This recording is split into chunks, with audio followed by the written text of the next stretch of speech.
వార్తలకు స్వాగతం. వివరాల్లోకి వెళ్తే గోవిందనామ స్మరణతో మార్మోగాల్సిన తిరుమలలో బోర్డు సభ్యుడు నరేష్ కుమార్ తీతీదే ఉద్యోగిపై బూతులతో విరుచుకుపడ్డారు. మహాద్వారం గేటు ద్వారా ఎవరిని బయటకు పంపట్లేదని సమాధానం ఇచ్చినందుకు నిన్నిక్కడ పెట్టిందెవరు అంటూ పరుష పదజాలంతో ఆలయం ఎదుటే దూషించారు. ఏమనుకుంటున్నావు? ఎవరితో ఎలా ప్రవర్తించాలో తెలియదా? నువ్వు బయటకు పోవయ్యా, థర్డ్ క్లాస్ వ్యక్తులను ఇక్కడ ఎవరు ఉంచారు, వాడి పేరేంటి అని అసభ్యంగా మాట్లాడడం చూసి అక్కడున్న వారంతా నిశ్చేష్టులయ్యారు. ఉద్యోగి మనోభావాలు దెబ్బతినేలా ఆయన ప్రవర్తించిన తీరును చూసి భక్తులు, సాటి ఉద్యోగులు ముక్కున వేలేసుకున్నారు. కలియుగ దైవమైన వెంకటేశ్వర స్వామి చెంత బోర్డు సభ్యుడు భక్తి శ్రద్ధలతో ఉండాల్సింది పోయి భూతు పురాణం అందుకోవటం ఏంటని తీవ్ర విమర్శలు వెల్లువెత్తుతున్నాయి.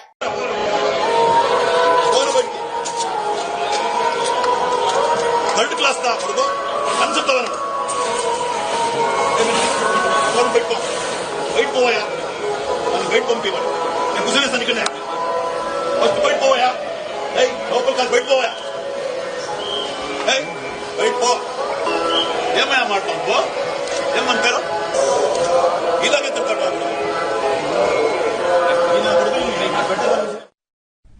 ఏపీలో ఏ ఒక్క రైతు సంతోషంగా లేడని, ఈ దీనస్థితికి కూటమి ప్రభుత్వమే కారణమని వైఎస్ఆర్సీపీ అధినేత మాజీ ముఖ్యమంత్రి వైఎస్ జగన్మోహన్ రెడ్డి అన్నారు.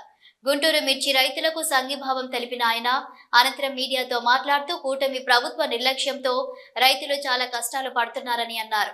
ఏ ఒక్క రైతు సంతోషంగా లేడని, ఏ పంటకు గిట్టుబాటు లేకుండా పోయిందని, దీంతో రైతులు బతికే పరిస్థితి లేకుండా పోయిందని ఆవేదన వ్యక్తం చేశారు. గతంతో వైఎస్ఆర్సీపీ పాలనలో రైతులకు చేసిన మేలును వివరించిన ఆయన ఈ కూటమి ప్రభుత్వం రైతుల పాలిట శాపంగా మారిందని మండిపడ్డారు. కనీసం 10-11 వేల రూపాయల డబ్బులు కూడా రావడం లేదు. రైతులు కష్టపడి తాము పండించిన పంటను అమ్ముకోలేని పరిస్థితిలో రైతులు ఈ రోజు ఉన్నారు. రైతులకు ఈరోజు ఒకవైపు తెగుళ్ల వల్ల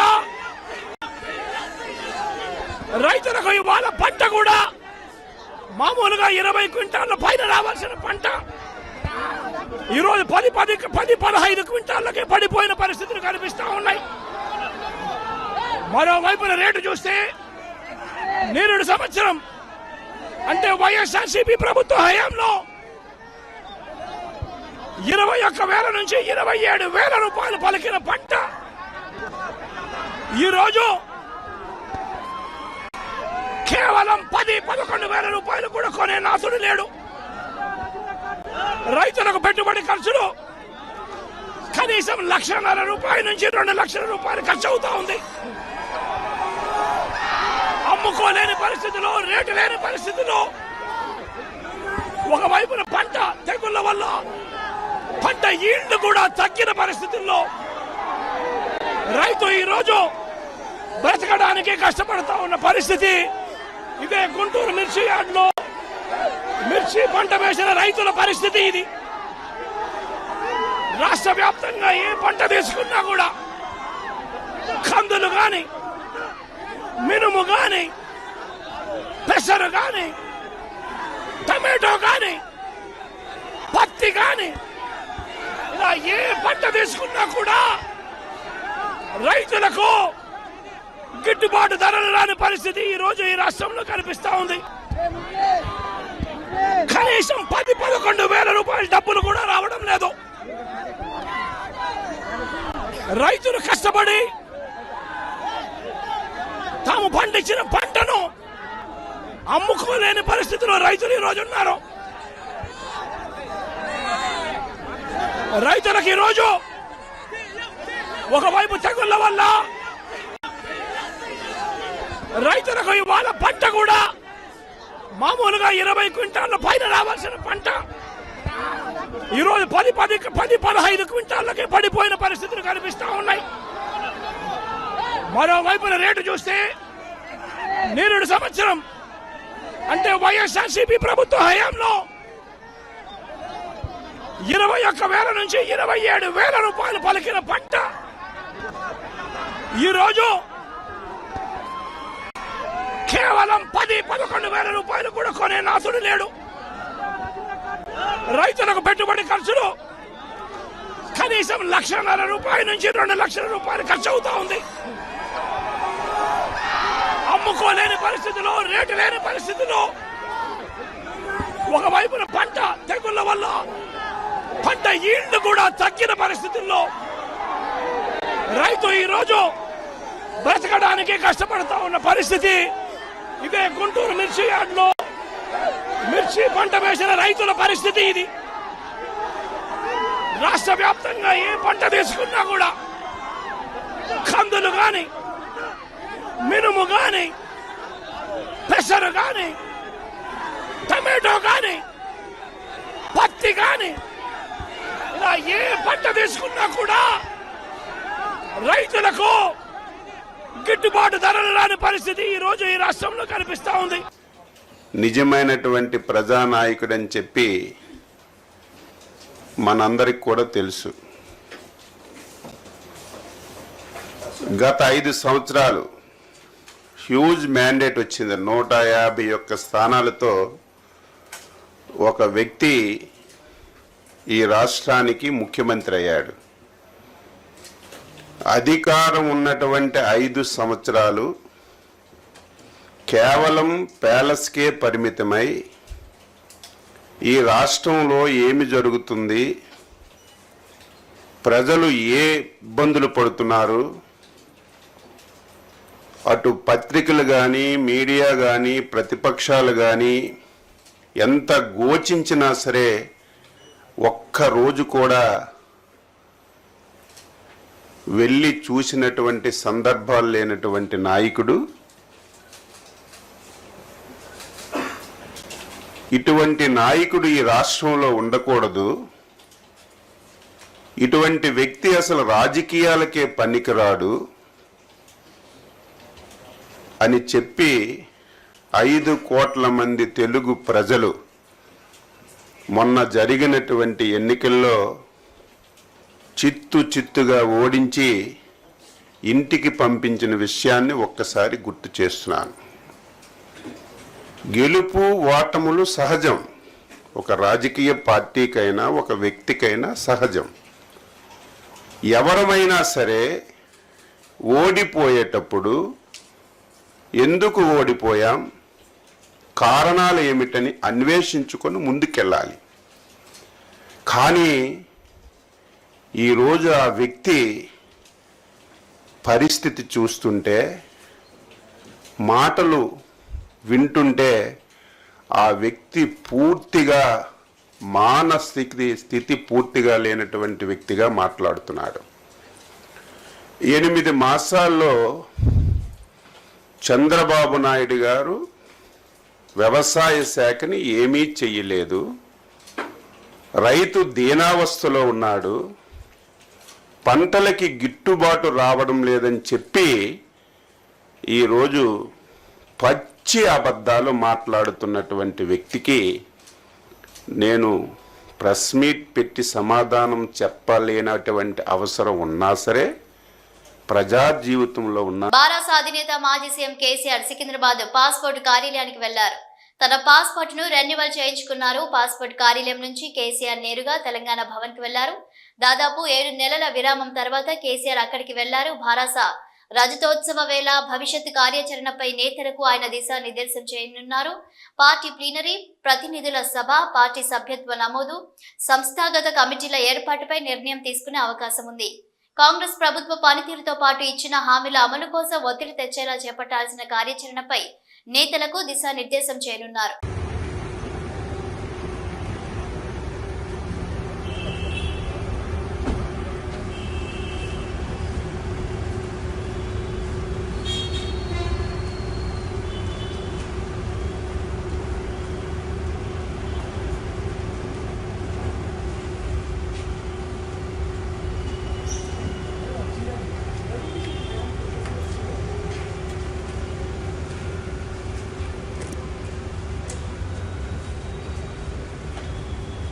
మాజీ సీఎం వైసీపీ అధినేత వైఎస్ జగన్ పై టీడీపీ నేత బుద్ధ వెంకన్న ఫైర్ అయ్యారు. పోలీసులు ఎక్కడున్నా వారి బట్టలు ఊడదీస్తారని చేసిన వ్యాఖ్యలు జగన్ నైజాన్ని మరోసారి బయటపెట్టాయన్నారు. ఒక పథకం ప్రకారం కిరాయి మూకలను తీసుకొని వైఎస్ జగన్ విజయవాడకు వచ్చాడని అన్నారు. పోలీసులు ముందే పసిగట్టి ఎక్కడికక్కడ అడ్డుకున్నారని తెలిపారు. వంశీని కలిసిన తరువాత జగన్ పని అయిపోయిందన్నారు. నందిగం సురేష్ ని ఇలా ఎందుకు కలవలేదని బుద్ధా వెంకన్న ప్రశ్నించారు. దాన్ని చూసి మళ్ళీ నిన్న వంశీని కలవడం మొదలుపెట్టింది. ఏ పిన్నెలు రామకృష్ణారెడ్డిని కలిసావు, వల్లభనేని వంశీ కలిసావు. సరే, నేను నందిగం సురేష్ పంచాడని చెప్పను. నందిగం సురేష్ ఒక దళితుడు, ఆ దళితుడు 4 నెలలు జైల్లో ఉన్నాడు. ఎందుకు కలవా నువ్వు? దళితుల మీద నువ్వు ప్రేమ లేదు, దళిత వ్యతిరేకివి. అలాగే ఇవాళ వంశీ ఎవరిని కిడ్నాప్ చేశాడు, ఎవరిని బెదిరించాడు? ఒక దళితుడిని. అంటే దళితుల్ని బెదిరించి దళితుల్ని కిడ్నాప్ చేసిన వాళ్ళ మీద నువ్వు వెళ్ళి పరామర్శించలేంటి? పడాలు కానీ వల్లభనేని వంశీ దేవినేని అవినాష్ అంటే చంద్రబాబుకి అసూయంట. తెలిసి మాట్లాడుతున్నావా, తెలియక మాట్లాడుతున్నావా? వాళ్ళ కుటుంబాలకు రాజకీయం పెట్టింది ఎవరు? చంద్రబాబు నాయుడు గారు కాదా? తెలియకుండా మాట్లాడితే రాజకీయాల్లో నీ ఓనమాలు కూడా తెలియవని లోపల వంశీ లోపల జైల్లో ఉంటారు. భార్య నీ పక్కన ఉండి నువ్వు అన్న మాటకి నవ్వుతుంది.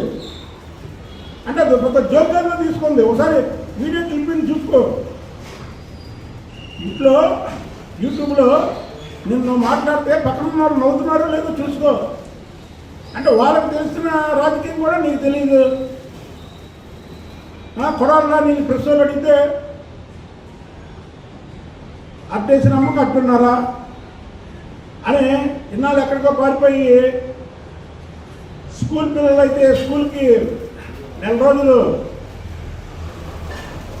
నామం పెడితే తల్లిదండ్రులను తీసుకొని స్కూల్కి వెళ్తారు చూసారా, భయపడి. అలాగే నిన్న జగన్మోహన్ రెడ్డి అంత ప్రత్యక్షమయ్యాడు. అధికారం ఉండగా నిన్న పిల్ల సైకో వంశీని పరామర్శించడానికి వచ్చినటువంటి పెద్ద సైకో జగన్మోహన్ రెడ్డి వాక్యాలు చూస్తుంటే చాలా విడ్డూరంగా ఉండడమే కాకుండా నిన్న జగన్మోహన్ రెడ్డి ఒక పథకంతో విజయవాడ వచ్చాడు. రాష్ట్రంలో ఉన్నటువంటి కిరాయి రౌడీలందరినీ కూడా విజయవాడ తరలించి నిన్న విజయవాడలో అల్లర్లు సృష్టించడానికి ఒక పథకం ప్రకారం జగన్మోహన్ రెడ్డి ఇచ్చేశాడు. అది పోలీసు ముందే పసిగట్టుకొని ఎక్కడికక్కడ వాళ్ళని నివారించడంలో పోలీసులు సఫలమయ్యారు. అయితే దాన్ని దృష్టిలో పెట్టుకొని నిన్న వంశీని కలిసి బయటకు వచ్చి పోలీసులు ఎవరైతే వాళ్ళ అరెస్టులు చేశారో ఎక్కడున్నా బట్టలు కూడా చేస్తానని ఒక పెద్ద జోక్ వేసాడు. అసలు ఇతను వాళ్ళ పిల్లల్ని కలవాలని లండన్ వెళ్ళాలంటేనే కోర్టు పర్మిషన్ తీసుకొని వెళ్ళాల్సినటువంటి పరిస్థితి. ఇతనంట పోలీసులు బట్టలు కూడా చేస్తాడంట. ఇది వంశీని ఏదైనా ఆపరేషన్. అసలు వంశీని నిన్న జైల్లో కలిసి నువ్వు చరిత్రహీనుడు అయిపోయావు.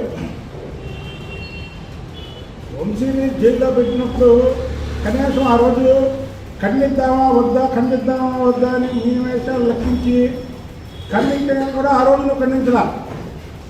తర్వాత ఎప్పుడైతే ఇవాళ వైసీపీ మళ్ళీ ఎమ్మెల్యేలు పక్కదారి పడతారు. పార్టీ ప్రధాన కార్యాలయంలో నిర్వహించిన గ్రీవెన్స్ సెల్లో రెవెన్యూ శాఖ మంత్రి అనగానే సత్యప్రసాద్, వినియోగదారుల రక్షణ మండలి చైర్పర్సన్ పీతల సుజాత పాల్గొని ప్రజా సమస్యలపై వినతులు స్వీకరించారు. ఈ సందర్భంగా మంత్రులు మాట్లాడారు.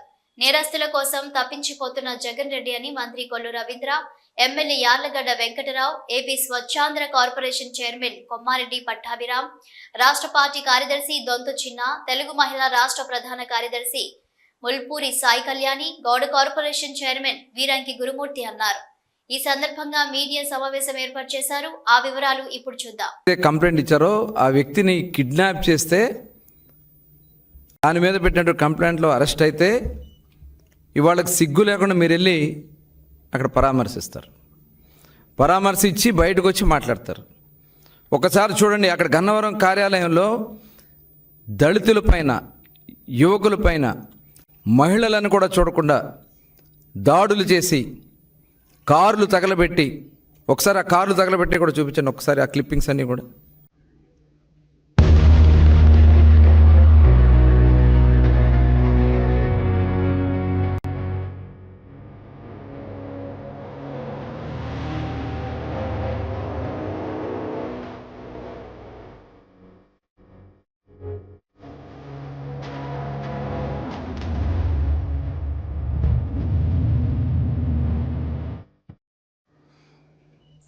మరి ఈ రకంగా పార్టీ కార్యాలయాల మీద దాడి చేసి, వ్యక్తుల్ని గాయపరిచి, కార్లు తగలబెట్టి, కార్యాలయాన్ని తగలబెట్టి, ఇవాళ అరెస్ట్ అయినటువంటి వ్యక్తికి వత్తాసు పలకడానికి వెళ్ళడానికి మీకు సిగ్గు అనిపించట్లేదా జగన్మోహన్ రెడ్డి గారు? ఒక రాజకీయ పార్టీకి కార్యాలయాల మీద ఈ రకమైనటువంటి సంస్కృతిని చేసింది మీరు కాదా? అంటే కృష్ణా జిల్లాలో, ప్రశాంతంగా ఉన్నటువంటి కృష్ణా జిల్లాలో మీ పులివెందుల ఫ్యాక్షనిజాన్ని, సంస్కృతిని తీసుకురావడానికి మీరు ప్రయత్నం చేస్తూ ఉన్నారా జగన్మోహన్ రెడ్డి గారు? ఎంతోమంది మేధావులు పుట్టినటువంటి గడ్డ స్వర్గీయ అన్న నందమూరి తారక రామారావు గారు, జెండా రూపకర్త పింగళ వెంకయ్య గారు, కాశీనాథుని మల్లికార్జున గారు, నాగేశ్వరరావు గారు, చంద్ర రాజేశ్వరరావు గారు, పుచ్చలపల్లి సుందరయ్య గారు, అయ్యదేవర కాళేశ్వరరావు గారు, ఇలా అనేక మంది సంఘ సంస్కర్తలు, మేధావులు జన్మించినటువంటి ఈ కృష్ణా జిల్లాని ఒక దిగజార్చే విధంగా, ఒక రౌడీ మూకలతో దాడులు చేపించి దిగజార్చే విధంగా చేసింది మీరు ఈరోజు పరామర్శించినటువంటి వ్యక్తులు కాదా? అమలాపురం రూరల్ మండలం సమనస గ్రామ పంచాయతీలో సర్పంచ్కు కేటాయించిన ఛాంబర్లో అమలాపురం ఎంపీడీఓ ఉండ్రు బాబ్జీరాజు కూర్చున్న వైనం ఆలస్యంగా వచ్చింది.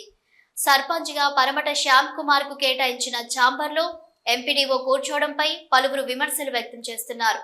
గ్రామ సర్పంచ్ కు కేటాయించిన సీట్లలో ఎంపీడీఓ కూర్చోవడంపై గ్రామ సర్పంచ్ పరమట శ్యామ్ కుమార్ ఆగ్రహం వ్యక్తం చేశారు. రూరల్ మండలంలో గతంలో చాలా మంది, అంటే గతంలో మాట ఎలాగున్నా మేము సర్పంచ్ అయిన తర్వాత ఇప్పటికీ 4 ఎంపీడీఓలు మారారు. అందులో ప్రభాకర్ రావు గారు ఉన్నారు, ప్రభాకర్ రావు గారు. మరి ఆయన చాలా చక్కగా పనిచేశారు.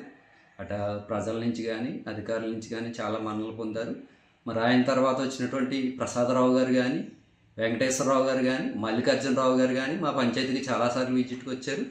ఎప్పుడు వచ్చినా కానీ వారు నా రూమ్లోకి రావడం జరిగింది, నాకు సలహాలు సూచనలు ఇవ్వడం జరిగింది. నాకు ఏమన్నా డౌట్స్ ఉంటే అడిగితే వాటిని క్లారిఫై చేయడం జరిగింది.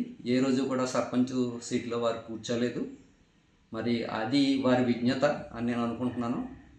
వారు కూడా ఏమనివారంటే మీ స్థానం మీదే అండి, సర్పంచ్ స్థానం సర్పంచ్దే అని చెప్పేవారు. అలా గౌరవించి వెళ్ళిపోయారు తప్ప ఎవరు కూడా సర్పంచ్ సీట్లో కూర్చోలేదు. దీన్ని మరి తీవ్రంగా ఖండిస్తున్నాం.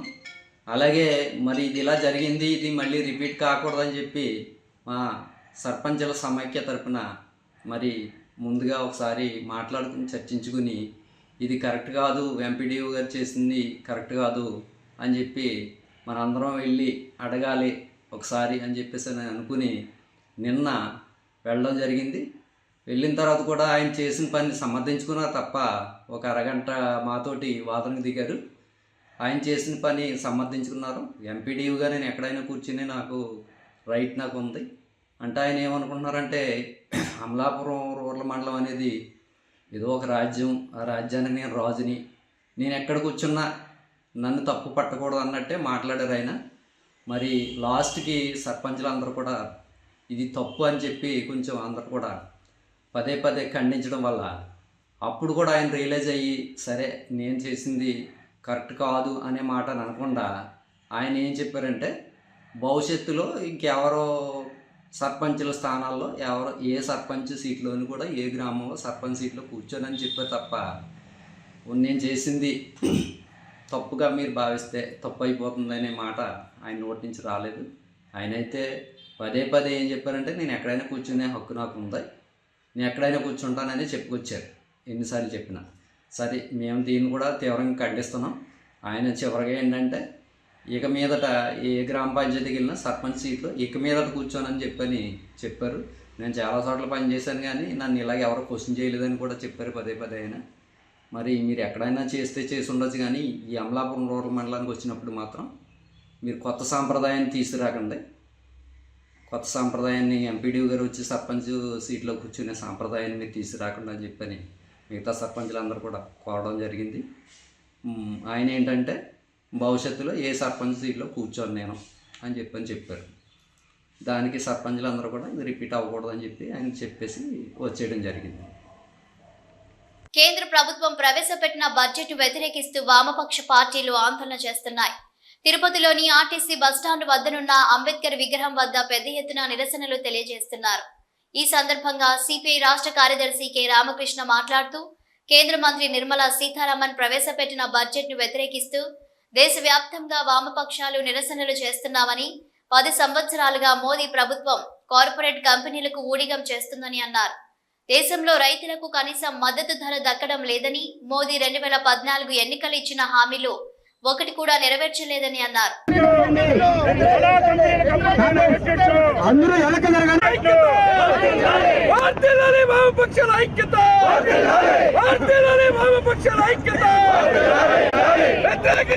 కేంద్ర బడ్జెట్ అనుకూల బడ్జెట్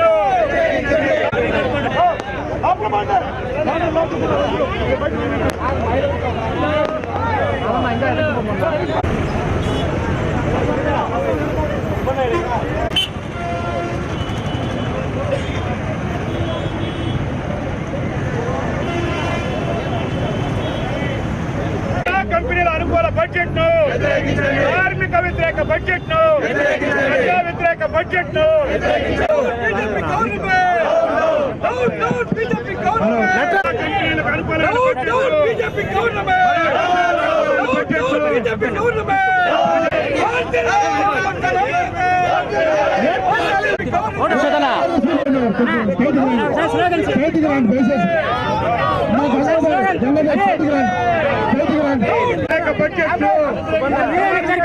బడ్జెట్ ప్రజా వ్యతిరేక బడ్జెట్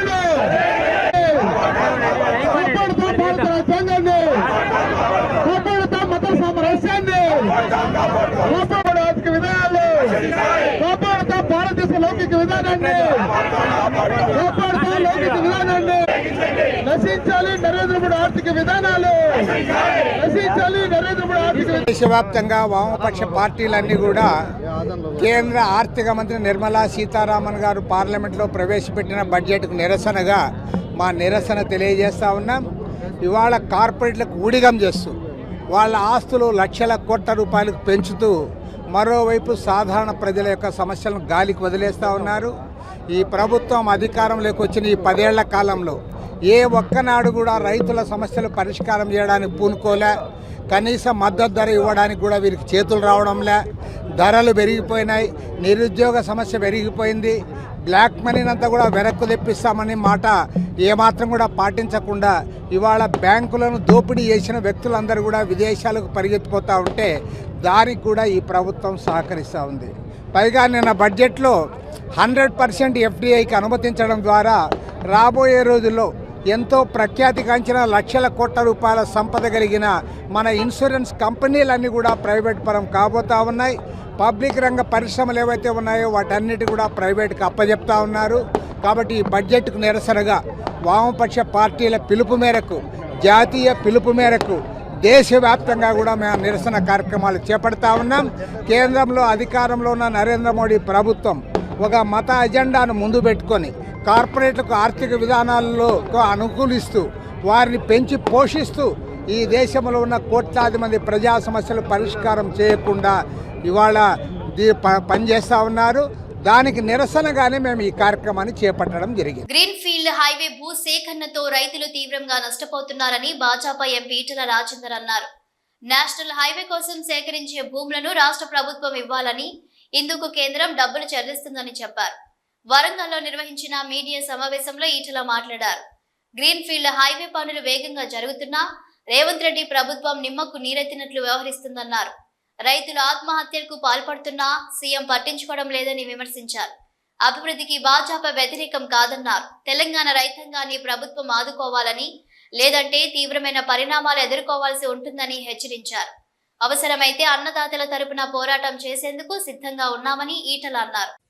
ఒకసారి ఐఏఎస్ ఆఫీసర్ అయితే, ఐపీఎస్ ఆఫీసర్ అయితే 30 నుంచి 35 సంవత్సరాల సర్వీస్ ఉంటుందండి. 30 నుంచి 35 సంవత్సరాల సర్వీస్ ఉంటుంది. రాజకీయ పార్టీ 5 ఏళ్ళు మాత్రమే అధికారం నడుపుతుంది ప్రజల ఆశీర్వాదం ఉంటే. ఎమ్మెల్యే, ఎంపీ, ఎనీ ప్రజాప్రతినిధి, ఒక ఎక్సెప్ట్ ఎమ్మెల్సీ, అన్ని 5 సంవత్సరాలు. ప్రభుత్వం అంటే 5 సంవత్సరాలు ఉంటుంది. వాళ్ళు చంద్రబాబు నాయుడిని చూసిండ్రు, వాళ్ళు రాజశేఖర్ గారిని చూసిండ్రు, వాళ్ళు రోషయ్య గారిని చూసిండ్రు, కిరణ్ కుమార్ గారిని చూసిండ్రు, ఇప్పుడు మొన్నదాకా కేసీఆర్ని చూసిండ్రు, ఇప్పుడు రేవంత్ రెడ్డి చూస్తారు. ఏంటంటే యథా రాజా తదా ప్రజ. నువ్వు చక్కగా ఉంటే, నువ్వు పనివంతునివైతే, నువ్వు శుద్ధపూసలాగా ఉంటే వాళ్ళు కూడా పనిమంతుల్లాగా పనిచేస్తారు, శుద్ధపూసలాగా ఉంటారు. కానీ నువ్వు మాత్రం శుద్ధపూసలాగా లేకుండా ఏంటంటే, ఒక ఐఏఎస్ ఆఫీసర్ ఒక లేకపోతే ప్రభుత్వంలో ఉన్న పెద్ద చెప్తే, నో ఇది నిబంధనలకు విరుద్ధంగా ఉంది, నేను చేయలేను అని ఒక కలెక్టర్ చెప్పిండు. ఆ కలెక్టర్ను పక్కకు పెట్టి ఇంకో కలెక్టర్ తెప్పించిండు. ఆ కలెక్టర్ వేసానికి నిజాయితీ ఉంది ప్రభుత్వానికి, దాన్ని బట్టి అర్థమవుతుంది. అరే నువ్వు నిజంగా గొప్పోడు, ఇలా గుటకాలు నడవదు, గుడమ్మ నడవదు, దుర్మార్గం ఆగుతుంది అంతే. ప్రభుత్వం చాలా పెద్దది, గుర్తుపెట్టుకో. ప్రభుత్వం అనుకున్ననాడు ఇంచు కూడా కదలదు. ప్రభుత్వం అనుకున్నాడు ఒక్క అక్రమం జరగడానికి ఆస్కారం లేదు. మొన్న నేను పోయినా ఒక అటాక్ అయింది, చూసింది మీరు. అంటే ప్రభుత్వాలు పూర్తిగా విఫలమైనప్పుడు, ప్రజలకు చట్టాల మీద విశ్వాసం చల్లగిలినప్పుడు నాలాంటి ప్రజాప్రతినిధి ఏం చేయాలి చెప్పండి? గా పని చేస్తాడు. అందుకనే నేను ఒకటే అంటున్నా, ఐఏఎస్ ఆఫీసర్ కానీ ఐపీఎస్ ఆఫీసర్ కానీ పనిలో పెట్టుకోవాల్సి అక్కడ ఉన్నది, దృష్టి పెట్టాల్సి అక్కడ ఉంది. కానీ మొత్తం నేనే ఇలా ముఖ్యమంత్రి గారి కార్యాలయం, ముఖ్యమంత్రి గారు సలహాదారులు, ముఖ్యమంత్రి గారి బంధుమిత్రులు, ముఖ్యమంత్రి గారి మిత్ర పక్షాలు ఆయన అక్కడ కూర్చొని పైరలు చేస్తా అంటే ఎక్కడ నడుతాయండి చెప్పండి? ఇవన్నీ లెక్కలతో సహా బయట పెట్టే రోజు వస్తుంది, తప్పించుకోలేరు. వాళ్ళు అనుకుంటారు పిల్లి కళ్ళు మూసుకొని పాలు తాగినట్టుగా భావిస్తాను, తప్పించుకోవడానికి వీల్లేదు. ఆయన అప్పుడు అన్నట్టు చూసినా రెడ్ బుక్ రాస్తున్నా అని చెప్పి, మేము కూడా ఒక బుక్ రాస్తున్నాం, ఇక్కడ మేము కూడా ఒక బుక్ రాస్తాం. ఇవన్నీ వచ్చినప్పుడు తప్పకుండా కాషాయ బుక్ రాస్తాం. మేము కాషాయ బుక్ రాసిన నాడు తప్పకుండా అవుతుంది. మళ్ళీ చెప్తున్నా, ఐఏఎస్ ఆఫీసర్ కానీ ఐపీఎస్ ఆఫీసర్ కానీ చట్ట ప్రకారంగా నడుచుకోండి తప్ప ఇవాళ వాళ్ళ బాసుల ఆదేశాలకు లోబడి పనిచేస్తే, గతంలో శ్రీలక్ష్మి ఎట్లా జైలు పాలైంది, ఇవాళ అనేక మంది ఐపీఎస్ ఆఫీసర్ ఎట్లా జైలు పాలవుతున్నారు, రేపు అనేక మంది విదేశాలు ఎట్లా దాక్కుంటున్నారు, మీకు కూడా గతి పట్టకుండా చూసుకోమని చెప్పి నేను విజ్ఞప్తి చేస్తున్నా. ఐఏఎస్ ఐపీఎస్లకు ఉండే గౌరవం వేరు. మీరు ఎంతో మేధో సంపన్నులు, ఎంతో కష్టపడి ఆ స్థాయికి వచ్చిండ్రు, ఎందుకు దాని గౌరవాన్ని తగ్గిస్తారని నేను కూడా అంటున్నా. ప్రజలకు మెరుగైన వైద్య సేవలు అందించేందుకు ప్రభుత్వం ఖర్చు చేసే కోట్లాది రూపాయలు సార్థకం కావాలంటే వైద్య సిబ్బంది సహకారం అవసరమన్నారు కోవూరు ఎమ్మెల్యే వేమిరెడ్డి ప్రశాంతిరెడ్డి. నెల్లూరు జిల్లా కోవూరు నియోజకవర్గానికి చెందిన జొన్నవాడ రామతీర్థం పిహెచ్సిలకు జాతీయ స్థాయిలో ఎన్క్యూఏఎస్ సర్టిఫికేషన్ సాధించిన సందర్భంగా డాక్టర్లు, వైద్య సిబ్బందిని ఆమె అభినందించారు. పిహెచ్సికి రావడం జరిగింది. దానికి నిజంగా చాలా సంతోషపడుతున్నాను. సిబ్బందికి మరోసారి ధన్యవాదాలు తెలుపుకుంటున్నాను. ఎందుకంటే ప్రతి ఒక్కరు కూడా ఈ పిహెచ్సిలకి వచ్చేవాళ్ళు రామతీర్థం అంటే మరి మత్స్యకారులు చాలా మారుమూల ప్రదేశాల నుంచి వాళ్ళు ఆ హాస్పిటల్స్కి వస్తూ ఉంటారు. మేము యాక్చువల్గా కోవూరు కాన్స్టిట్యున్సీకి నేను ఎమ్మెల్యే అయిన తర్వాత హాస్పిటల్స్ మీద ప్రత్యేక శ్రద్ధ తీసుకోవడం జరిగింది. ప్రతి ఒక్క హాస్పిటల్కి సడన్ విజిట్లు వేసి వాళ్ళు డాక్టర్స్ అందరూ పనిచేస్తున్నారా లేదా సరిగా, ప్రజలకు అందరికీ ఏదైతే మన ముఖ్యమంత్రి చంద్రబాబు నాయుడు గారు ప్రతి ఒక్కరికి కూడా ఆరోగ్యం ఇవ్వాలని చెప్పి అన్ని వసతులు అందజేస్తున్నారో అవన్నీ ప్రజలకి అందుబాటులో ఉన్నాయా లేదా అని చాలాసార్లు మనము చూడడం జరిగింది. అక్కడ ఎక్కడైనా తప్పప్పులుంటే వాళ్ళని సరిదిద్దుకోమని హెచ్చరించడం కూడా జరిగింది. అలాంటి తరుణంలో నా కాన్స్టిట్యున్సీలో 2 పిహెచ్సిలకి ఈ అవార్డు రావడం నిజంగా సార్ వాళ్ళకి ధన్యవాదాలు తెలుపుకోవాలి. డాక్టర్స్కి, అక్కడ పనిచేసే సిబ్బందికి అందరికీ. ప్రతి ఒక్క దగ్గర కూడా ఇదే మాదిర అట్టడుగు ప్రజల్ని గమనించి, కొంతమంది చదువు రాని వాళ్ళు ఉంటారు, కొంతమంది చదువు వచ్చిన వాళ్ళు ఉంటారు, వాళ్ళకి ఆరోగ్యరీత్యా వాళ్ళకి మనము తెలియజెప్పి పరిశుభ్రతను తెలియజెప్పి, ఇప్పుడు ముఖ్యంగా మనం పరిశుభ్రత గురించి మాట్లాడుకుంటున్నాం. దానివల్ల ఎంతోమంది పిల్లలు అక్కడంతా గ్రామాల్లో అంతా మలేరియా, ఇట్లా డెంగ్యూ ఫీవరు ఇవన్నీ వాటి బారిన పడకుండా వాళ్ళకి కొంచెం అవేర్నెస్ కల్పించి ప్రతి ఒక్కరు కూడా ఇలాగా పనిచేస్తే కోవూరు కాన్స్టిట్యున్సీలో ఉన్న ప్రతి హాస్పిటల్లో అందరూ డాక్టర్స్ ఈ మాదిరే పనిచేయాలని చెప్పి నేను కోరుకుంటున్నాను. ప్రజలకు అందరికీ అన్ని వేళలా 24/7 అందరూ అందుబాటులో ఉండాలని డాక్టర్స్ నేను కోరుకుంటున్నాను. అదేవిధంగా మనము కొన్ని హాస్పిటల్స్ని ఇప్పుడు ఇందుకూరుపేట హాస్పిటల్ మనం సిఎస్ఆర్ ఫండ్స్ తోటి మనము దాన్ని ఇప్పుడు ఆల్రెడీ 20 పడకలు ఉన్నది 50 పడకలు చేయబోతున్నాము. అదేవిధంగా బుచ్చి పిహెచ్సికి మార్చరీ కోసం కూడా ఎంపీ లాడ్స్ ద్వారా 10 లక్షలు కేటాయించడం జరిగింది. కాబట్టి కోవూరు కాన్స్టిట్యున్సీలో అన్నిటికన్నా ముఖ్యంగా ఇలాంటి ఏ హాస్పిటల్లో కానీ ఎక్కడైనా ఎక్విప్మెంట్స్ కానీ ఏమన్నా ప్రాబ్లం ఉంటే అన్నీ అందుబాటులోకి తెచ్చి ప్రజలందరికీ, సామాన్య ప్రజలకి ఈ వైద్య సేవలు అందుబాటులోకి తీసుకెళ్లాలని మన ముఖ్యమంత్రి గారు ఉద్దేశం ఏదైతే ఉందో దాన్ని డాక్టర్స్ అందరూ కూడా అక్కడికి తీసుకెళ్లాలని చెప్పి నేను కోరుకుంటున్నాను. మరోసారి రామతీర్థం పిహెచ్సి సిబ్బందికి, అదేవిధంగా జొన్నవాడ పిహెచ్సి సిబ్బందికి ధన్యవాదాలు తెలుపుకుంటున్నాను. గన్నవరం విమానాశ్రయం నుండి ప్రత్యేక విమానంలో రేణిగుంట విమానాశ్రయం చేరుకున్న ఐటీ శాఖ మంత్రి నారా లోకేష్ కు కూటమి నాయకులు ఘన స్వాగతం పలికారు. అనంతరం రోడ్డు మార్గాన మంత్రి నారా లోకేష్ తో పాటు మంత్రి రామ్ ప్రసాద్ రెడ్డి తిరుపతి బయలుదేరి వెళ్లారు. తిరుపతి పద్మావతి విశ్వవిద్యాలయంలో నూతన ఇండోర్ స్టేడియం హాల్ ప్రారంభోత్సవానికి మంత్రి నారా లోకేష్ విచ్చేసిన సందర్భంగా సాదర స్వాగతం పలికారు. ఈ కార్యక్రమంలో మంత్రి అనగాని సత్యప్రసాద్ ఉన్నారు.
వార్తలు సమాప్తం. నమస్కారం.